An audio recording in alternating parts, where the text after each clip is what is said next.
Shri SN વિદ્યાલય દ્વારા સંચાલિત e learning કાર્યક્રમમાં હું આપનું હાર્દિક સ્વાગત કરું છું। વિદ્યાર્થી મિત્રો, આપણે જે છે એ લેખન કાર્ય શરૂ કર્યું હતું।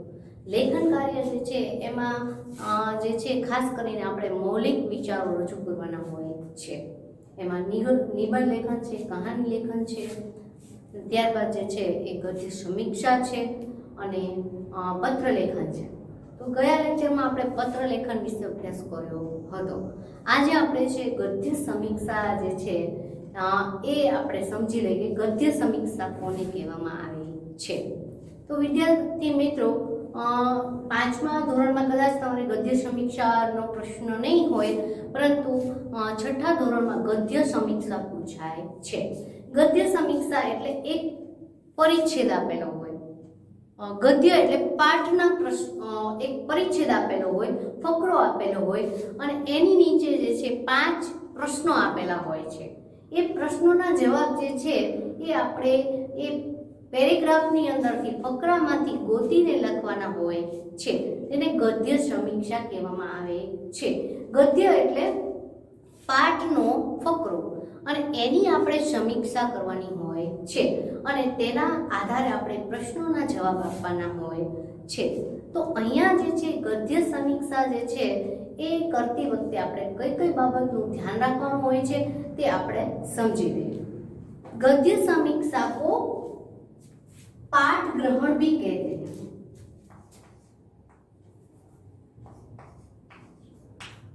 पाठ ग्रहण, यहाँ पर एक परिच्छेद दिया गया होता है, उस परिच्छेद को हमें समझकर उसके प्रश्नों के उत्तर लिखने होते हैं। यह जो परिच्छेद है वह पठित भी होता है और अपठित भी होता है, यानी कि हमारे पाठ्यक्रम में से भी लिया जाता है और किसी अन्य पाठ्यक्रम में से भी लिया जाता है, यानी कि परिचित भी होता है और अपरिचित भी होता है। किसी और अपठित गद्य में से भी लिया जाता है। अपठित परिचित,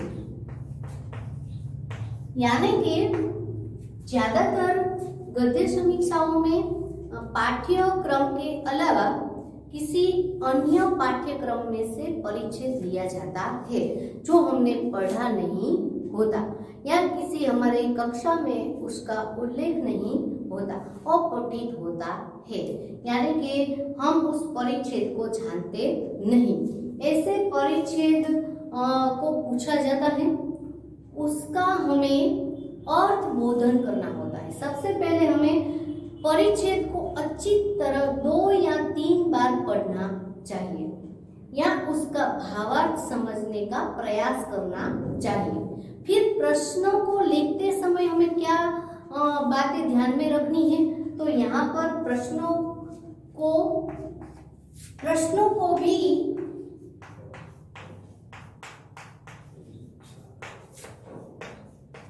समझने का प्रयत्न करना चाहिए।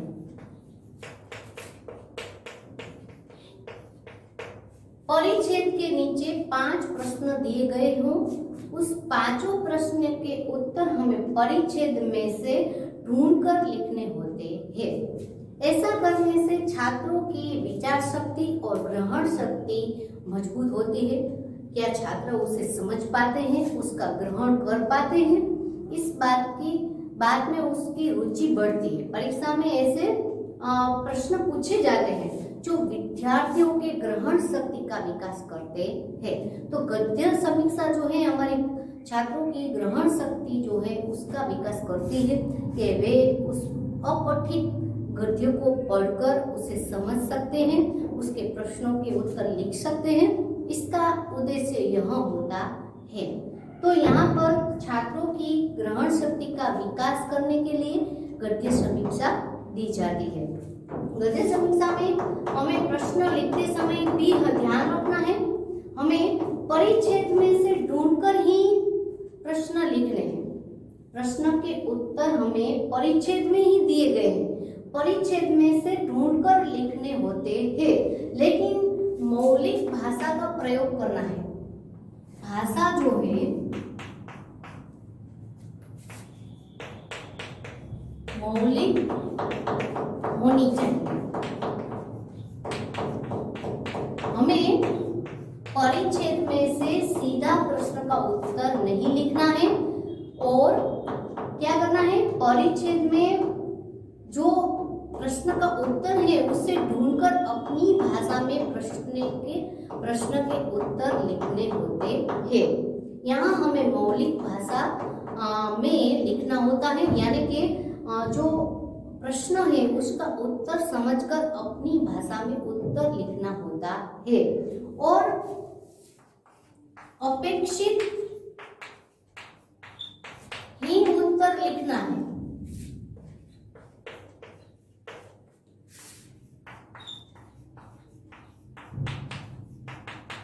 यानी कि प्रश्न का उत्तर जितना है उतना ही लिखना है। हमें परिच्छेद में से उसके जो वाक्य है उसको उठाकर नहीं रखना है, 2-3 पंक्ति नहीं लिखनी है। हमें क्या करना है, उसको समझकर प्रश्न का उत्तर जो है वह अपेक्षित लिखना है, यानी कि जितना हो उतना ही लिखना है, ज्यादा नहीं लिखना होता। प्रश्न के उत्तर सरल भाषा में होने चाहिए।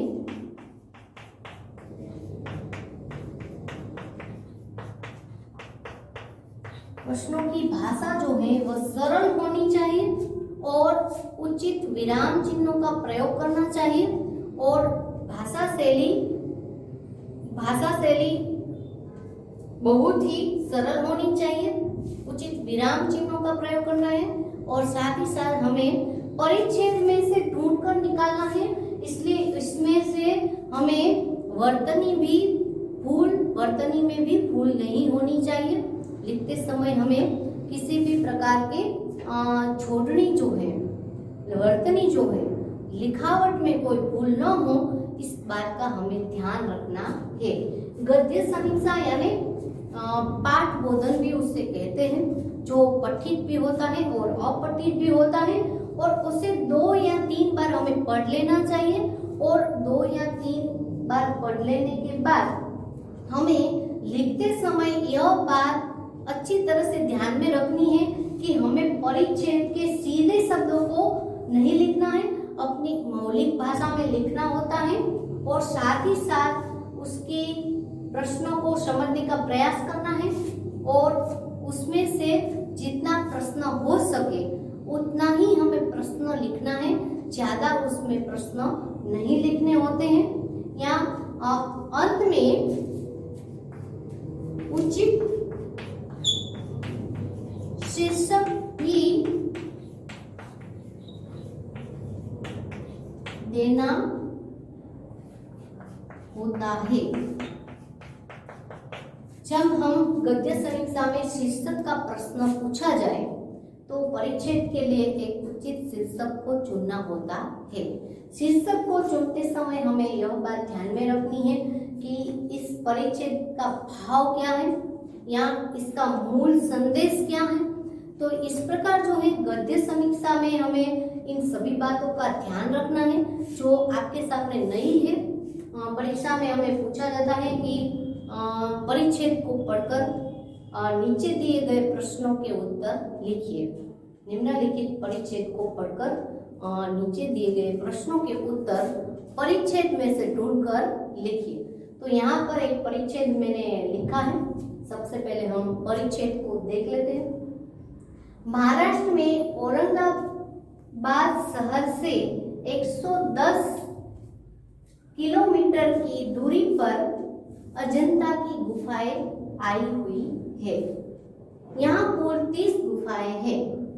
विद्वानों के मतानुसार यहाँ की गुफाओं का निर्माण कार्य ईस्वी सन 2री से 7वीं सदी तक चला था। शिल्प तथा चित्र अधिकांश सभी भगवान बुद्ध के जीवन से संबंधित हैं, जो प्राचीन भारतीय संस्कृति की सुंदर झांकी भी प्रस्तुत करते हैं। उदाहरणार्थ स्त्रियों की वेशभूषा, केशभूषा, अलंकार अद्भुत हैं। चित्रों के रंग इतने अद्भुत हैं, इतने चमकते हैं जैसे आज ही भरे हों। यहाँ अजंता की गुफा की बात कही है। अजंता की गुफा जो है हमारे प्राचीन भारतीय संस्कृति की पहचान है और यहाँ उस परिच्छेद को दिया गया है जो अपठित है, जो हमारे जो पाठ में नहीं आता है। तो अपठित गद्यांश को हमें समझना है। यहाँ किसकी बात हो रही है? तो अजंता के गुफा की बात हो रही है और यहाँ जो है अजंता के गुफा के बारे में बताया गया है कि अजंता की गुफा जो है औरंगाबाद शहर से 110 किलोमीटर दूरी पर आया हुआ है। अजंता की गुफा में कुल 30 गुफाएं हैं और विद्वानों के मतानुसार इस गुफा का जो निर्माण कार्य है, यानी कि उससे बनाने का जो कार्य है वो कहाँ से शुरू हुआ था? तो ईस्वी सन 2री सदी से ईस्वी सन 7वीं सदी तक इसका निर्माण कार्य जो है वो रहा होगा। और यहाँ की शिल्प तथा चित्रकला महत्वपूर्ण है और भगवान बुद्ध के जीवन से संबंधित है। ज्यादातर अजंता की गुफा में जो भी शिल्प कला है, चित्रकला है, वह बुद्ध के भगवान बुद्ध के जीवन से संबंधित है और भारतीय संस्कृति की सुंदर झांकी प्रस्तुत करती है। और जो उस चित्रकला में जो और शिल्प कला में जो उदाहरण यहाँ दिए गए हैं, स्त्रियों की वेशभूषा, उसके बालों की वेशभूषा और उसके अलंकार यानी कि गहने जो हैं इतने अद्भुत हैं और इसमें इतने अद्भुत रंग भरे गए हैं जैसे आज ही किसी चित्रकार ने या शिल्पकार ने आज ही उससे बनाया हो, ऐसे रंग जो है वो दिखाई देते हैं। तो यहाँ जो है अजंता की गुफा की बात कही गई है। अब हम प्रश्नों को देख लेते हैं। प्रश्नों के उत्तर जो है वो हम देख लेते हैं। सबसे पहले प्रश्नों को देख लेते हैं।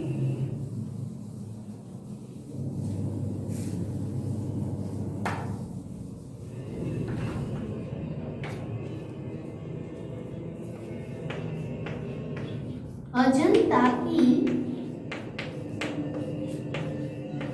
गुफाएं कहाँ पर आई है? अजंता की गुफाएं कहाँ पर आई हुई है? तो अजंता की उत्तर लिखते समय हमें क्या ध्यान में रखना है कि सीधा प्रश्न नहीं लिखना है, अपनी भाषा में प्रश्न का उत्तर लिखना है। अजंता की गुफाएं महाराष्ट्र के औरंगाबाद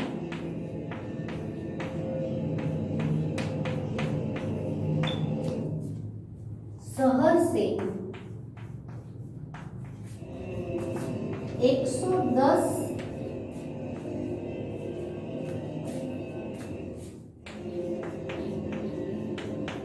किलोमीटर की दूरी पर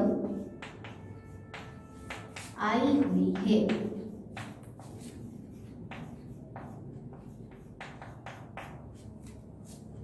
अजंता की गुफाएं जो हैं कहाँ पर आई हुई हैं? तो महाराष्ट्र के औरंगाबाद शहर से 110 किलोमीटर दूर अजंता की गुफाएं आई हुई है। अजंता की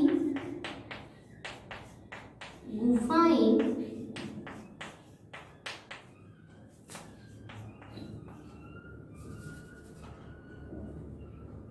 अधिकांश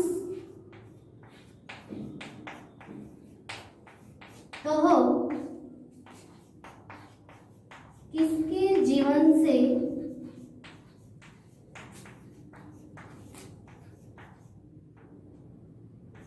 संबंधित है? अजंता की गुफाएं जो है उसमें किस महान व्यक्ति के द्वारा जो है किस महान व्यक्ति के जीवन को उजागर करते हैं अथवा तो किसके जीवन की कथा प्रस्तुत करते हैं, तो अजंता की गुफाएं भगवान बुद्ध के जीवन से संबंधित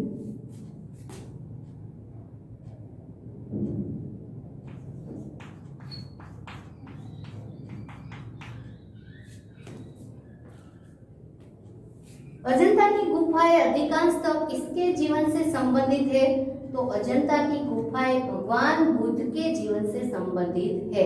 ज्यादातर भगवान बुद्ध के जीवन के द्वारा ही इस अजंता की गुफा को रखा गया है। उसमें चित्र जो है, शिल्पकला जो है वो बौद्ध धर्म के महान स्थापक भगवान बुद्ध के जीवन से जुड़ी हुई है।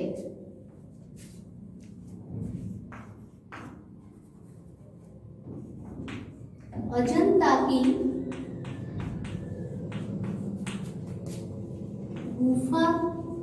गुफाओं का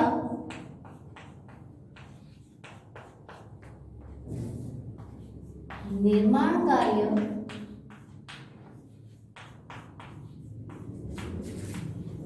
कब माना जाता है,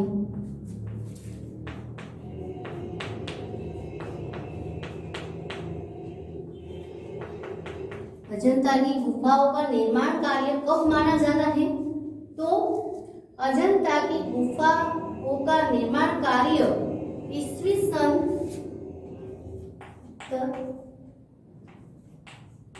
अजंता की गुफाओं का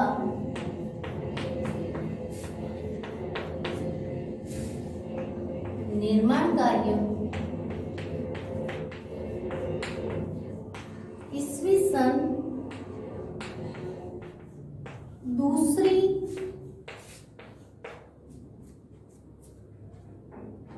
सदी से 7वीं सदी तक माना जाता है।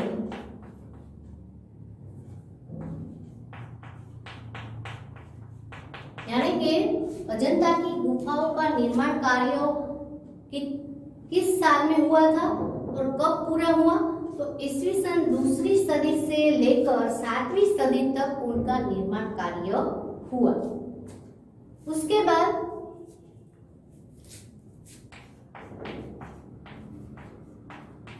अजंता की गुफा में कुल कितनी गुफाएं हैं,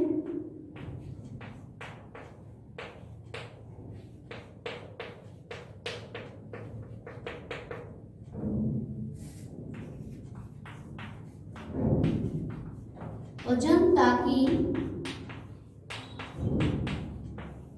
गुफाओं में कुल 30 गुफाएं हैं। 30 गुफाएं हैं। यहाँ पर आपको यह बात अच्छी तरह से ध्यान में रखनी है कि परिच्छेद में से कहीं से भी प्रश्न रखा जाता है, इसलिए एक परिच्छेद को हम 2 या 3 बार पढ़ लेते हैं तो हमें पता होना चाहिए कि यह प्रश्न यहाँ पर है, यहाँ इसका उत्तर है। कभी पहली पंक्ति में से लिया जाता है तो कभी अंतिम पंक्ति में से प्रश्न रखा जाता है। तो यहाँ पर आपको ध्यान में रखनी है कि प्रश्न का उत्तर परिच्छेद में कहीं पर भी होता है, परिच्छेद में ही उत्तर होता है, लेकिन हमें उसको अपनी भाषा में उत्तर लिखना होता है। हम यूं ही परिच्छेद को नहीं रख सकते, उसका हमें मौलिक भाषा में अनुवाद करके रखना होता है।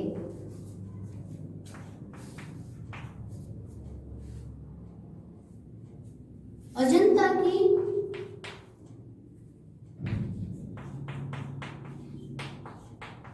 गुफाएं किसकी झांकी प्रस्तुत करती है?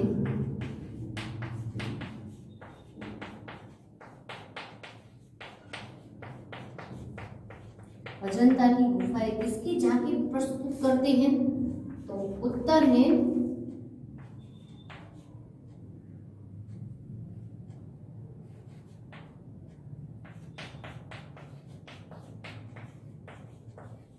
अजंता की गुफाएं प्राचीन भारत की झांकी प्रस्तुत करती है। प्राचीन भारत की झांकी प्रस्तुत करती है। तो यहाँ पर 5 प्रश्नों के उत्तर जो है हमें परिच्छेद में से ढूंढकर लिखने होते हैं। कई बार 5वां प्रश्न जो है वह शीर्षक का भी दिया जाता है, यानी कि आपको पूछा जाता है कि पाठ को परिच्छेद को उचित शीर्षक दीजिए। तो यहाँ पर सारी बात जो है वह अजंता की गुफा से संबंधित है। तो यहाँ पर परिच्छेद को उचित शीर्षक देने की बात आए तो हम लिख सकते हैं कि अजंता की अद्भुत गुफाएं, अजंता की अद्भुत गुफाएं या भारतीय संस्कृति की अद्भुत परिचायक अजंता की गुफाएं, ऐसा हम शीर्षक दे सकते हैं। तो यहाँ पर कोई भी परिचित का प्रश्न आए तो हमें उसका जो भाव जो है, परिच्छेद का जो मूल हेतु जो है वह क्या है, इस बात का हमें शीर्षक देना चाहिए। तो यहाँ हम शीर्षक के प्रश्नों में यानी कि नाम जो है परिच्छेद को हम क्या दे सकते हैं, तो अजंता की अद्भुत गुफाएं या प्राचीन भारतीय संस्कृति की मिसाल जो है अजंता की गुफाएं, ऐसा भी हम दे सकते हैं। तो यहाँ पर फिर से प्रश्न देख लेते हैं। अजंता की गुफाएं कहाँ पर आई हुई है? तो अजंता की गुफाएं महाराष्ट्र के औरंगाबाद शहर से 110 किलोमीटर की दूरी पर आई हुई है। अजंता की गुफाएं अधिकांशतः किसके जीवन से संबंधित है? तो अजंता की गुफाएं ज्यादातर भगवान बुद्ध के जीवन से संबंधित है। अजंता की गुफाओं का निर्माण कार्य कब माना जाता है? तो अजंता की गुफाओं का निर्माण कार्य ईस्वी सन 2री सदी से 7वीं सदी तक माना जाता है, यानी कि उसके निर्माण कार्य में जो है उसकी रचना करने में 2री सदी से 7वीं सदी तक उसका कार्य चला होगा, ऐसा विद्वानों का मानना है। अजंता की गुफा में कुल कितनी गुफाएं हैं? अजंता की गुफा में कुल 30 गुफाएं आई हुई है। अजंता की गुफाएं किसकी झांकी प्रस्तुत करती हैं? तो अजंता की गुफाएं प्राचीन भारत की झांकी प्रस्तुत करती हैं। इस परिच्छेद को उचित शीर्षक दीजिए। तो यहाँ पर हमें उचित शीर्षक जो है अद्भुत अजंता की गुफाएं हम दे सकते हैं। तो इस प्रकार जो है गद्य समीक्षा में हमें किन किन बातों का ध्यान रखना है? तो प्रश्नों को परिच्छेद को अच्छी तरह से पढ़ लेना है, क्योंकि वह पठित भी होता है, अपठित भी होता है, और प्रश्न के उत्तर परिच्छेद में से कहीं से भी प्रश्न होते हैं। इसलिए हमें प्रश्न के उत्तर लिखते समय क्या ध्यान में रखना है कि सही उसका अपेक्षित वर्णन करना है। यहाँ प्रश्न के उत्तर में जितना उत्तर हो उतना ही लिखना है। सीधा हमें पंक्तियों को उठाना नहीं है।